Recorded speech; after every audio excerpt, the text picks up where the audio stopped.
All right, it's not looking good for Joe Biden in 2024. Some Democrats, they're starting to see the handwriting on the wall. New report reveals the Democratic Party, they're worried about Biden's age, energy level, and that's going to hurt his chances at any re-election, and frankly, for good reason. We have another new poll out. This one shows Biden losing to Republican candidates Donald Trump, Tim Scott, even Nikki Haley in head-to-head matchups.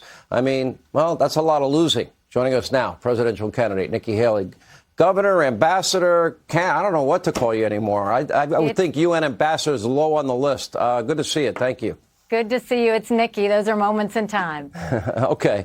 All right. When you're Joe Biden and all of a sudden you lose, let's see, Maureen Dowd, David Ignatius, Liberal Joe, you're losing James Carville, David Axelrod, and Van Jones, and even kind of losing Nancy Pelosi. What a tepid comment about the president and vice president in that interview she gave last week.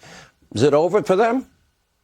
I think they know they're in trouble. And look, you can say that the economy's doing great, but people are struggling when they go to the grocery store, when they go to the gas station.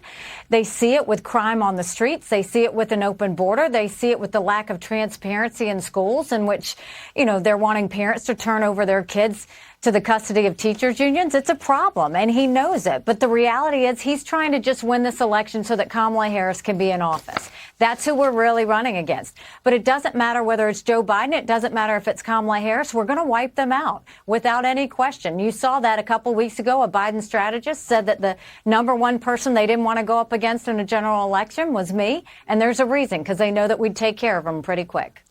If you look at the borders, we're going to have, 8 million illegal immigrants in 3 years under Joe Biden. That's out of control. Crime, you're right, is out of control.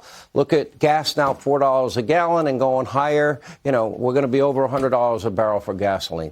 I can't think, and never mind Russia and China and giving billions of dollars to Iranian mullahs, ransom for hostages. I don't see a single policy that Joe is implementing that's working, and I'm trying to be objective. If he did one thing, I would tell you, I can't think of one.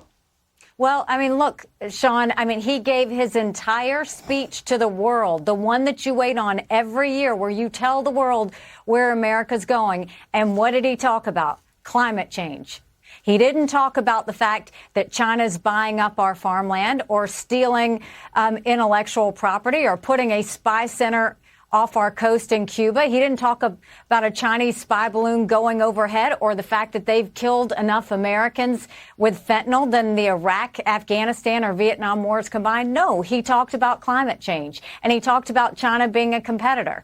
And, I'll tell you, if you do all that, China's not a competitor. They've been preparing for war with us for years. And Joe Biden is asleep at the wheel. He doesn't get it. The American people are smarter than this. They see that he doesn't get it.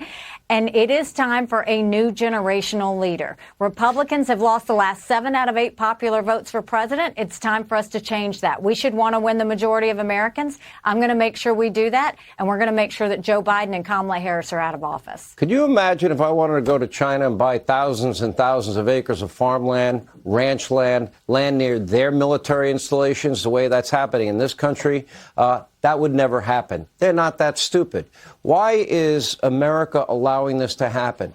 The aggressive nature against our fighter jets in international airspace, our ships in international waterways, no responsibility for COVID, spy balloons, intellectual property theft, unfair trade practices, threatening and saber-rattling Taiwan with their, geopolitical ambitions on display almost every day. And Joe does nothing. He says he wants to partner with them. And this is nothing new. And frankly, we've got to look at Republicans and Democrats for this, Sean. Trump did a great job of focusing on Chinese trade, but he did nothing about the farmland. He did nothing about the fentanyl. He did nothing about the stealing of intellectual properties. We've got to start showing our enemies that we're onto them, and we need to start doing things right. We need to not only stop China from buying farmland, we need to take back what they've already gotten. We need to tell universities, you either take Chinese money or you take American money, but the days of taking both are over. We need to tell China we'll end all normal trade relations until you stop killing Americans. And we need to remember that a strong military doesn't start wars, strong militaries prevent wars, and it's time that we modernize our military so that our enemies know that we're serious and that we're not going to let anything happen to hurt Americans. The abortion issue. You brought this up in the last debate. We do have less than a minute. But what is your message to Republicans around the country, especially if they want to win in swing states? I would argue it played a big role in the 2022 midterms. Your thoughts? Quit demonizing the issue. Humanize the issue. Bring people together on the fact that we have to save as many babies as we can and support as many moms as we can. You can't do that by lying to the American people. You have to understand that any law has to have a majority of the House, 60 Senate votes, and a signature of a president. We haven't had 60 Republicans in over 100 years. We might have 45 pro-life senators. So let's start humanizing this issue and start bringing people together for the good of saving babies. And people have to understand it's now a state issue. It really isn't a federal issue right now. I think that's important. In the hands of the well. people. All right. Governor Nikki Haley, thank you for being with us. Appreciate it.